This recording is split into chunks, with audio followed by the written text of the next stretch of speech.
네, 이제 전략을 세워보는 시간인데요. 그 전에 먼저 예상 체결 지수가 들어온 모양입니다. 함께 보시도록 할까요?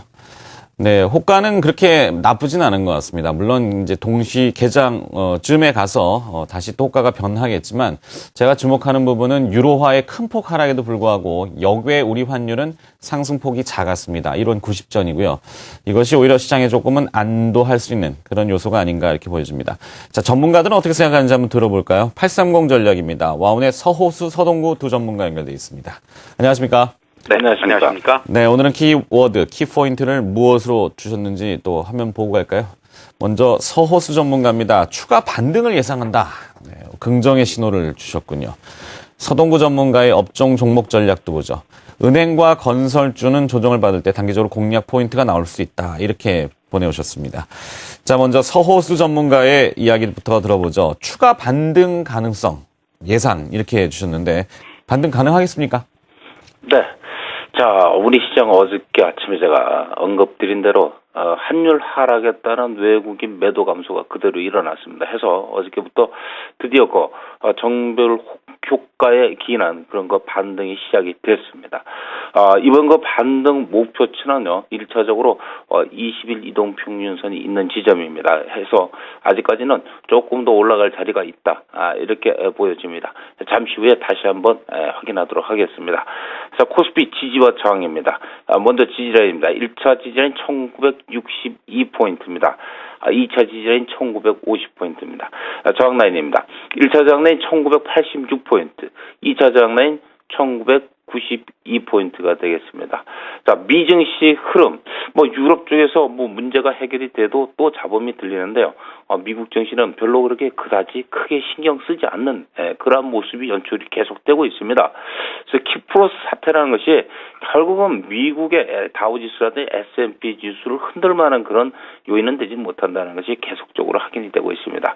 S&P 지수 사상 최고점 돌파 이후에 미증시는 조금 세밀하게 살펴볼 필요가 있다. 그게 넘어가기 전까지는 일단 좀 안심해도 되지 않겠는가 이렇게 보여집니다. 자, 준비된 자료 보면서 같이 한번 설명을 다시 한번 드리도록 하겠습니다.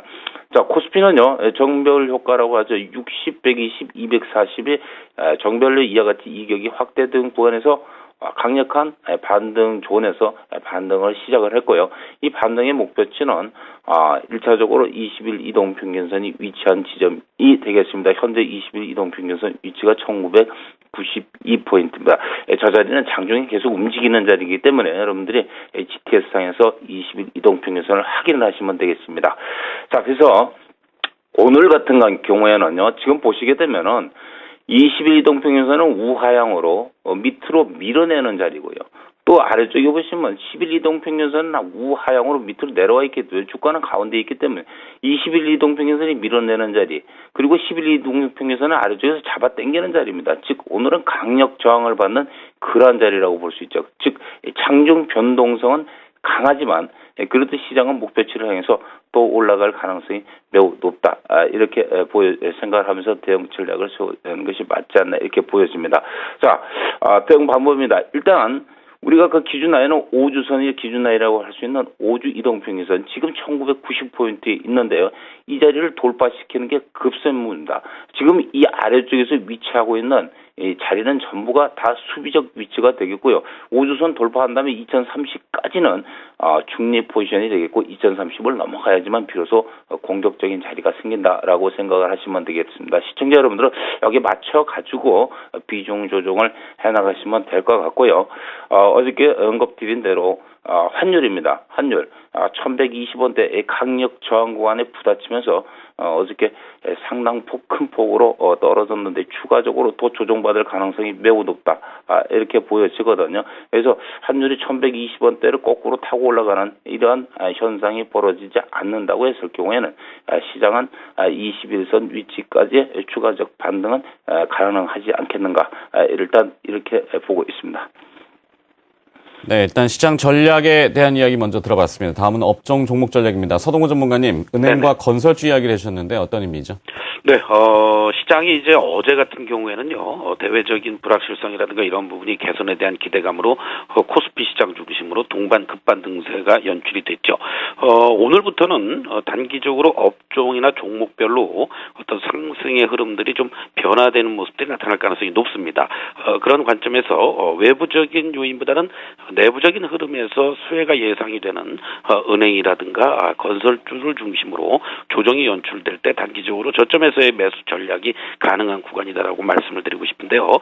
그 가장 큰 이유 중에 하나는 바로 추가 경정 예산 편성을 비롯해서 경기 부양에 대한 이러한 발표 기대감이 더욱 고조가 되고 있다라는 거죠.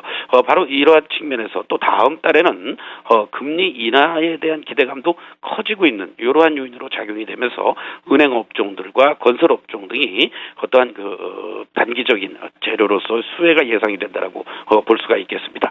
특히 은행권의 경우에는요, 우리 금융을 중심으로 한 또 추가적인 어떤 민영화에 대한 그 추가 빅뱅에 대한 기대감도 커지고 있다라는 관점에서 전체 은행 업종의 PBR이 0.6배에 있다라는 이런 저평가 메리트까지 부각이 될 수 있는 구간이다라고도 말씀드릴 수 있습니다. 어제 이제 건설주들을 말씀을 드리긴 했습니다만은 오늘은 하나금융을 비롯해서 우리금융 그리고 또 KB금융 어제 말씀드렸던 GS건설이라든가 대림산업 이러한 종목들을 아침부터 또 뭐 플러스가 나올 때 갭상승 쫓아가는 매매보다는 눌림목을 이용한 저점 매수 전략이 가능하다 이렇게 말씀을 좀 드리겠고요. 우리금융의 일봉의 모습을 좀 잠깐 보시도록 하겠습니다. 단기적으로 우리금융도 단기 어떤 그 하락세가 급격히 연출이 됐습니다만은 122평선이 근접해 있는 자리에서의 하방을 지금 보여주면서 직전 저점에 대한 기대감도 작용이 되고 있다라고도 말씀드릴 수 있습니다.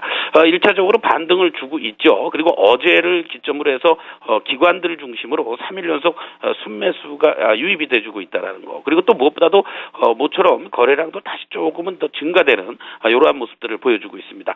결국 바로 위에서 내려오고 있는 21 이평선이 저항으로 작용이 될 가능성이 있다라는 걸 염두에 두신다면은 오히려 12,000원 초반 자리를 중심으로 한 대응 전략이 가능한 그러한 가격대에 위치할 수 있다. 이러한 관점에서 우리금융 12,000 이하 또는 12,000 초반 자리에서의 매수 전략 가능한 구간이라고 말씀을 드리겠습니다. 네, 개장 전에 전략도 세워봤고요. 그다음 업종 종목 이야기도 들어봤습니다. 1부 순서는 여기서 잠시 마무리 지어야 되겠습니다. 잠시 후 2부에서 뵙도록 하겠습니다.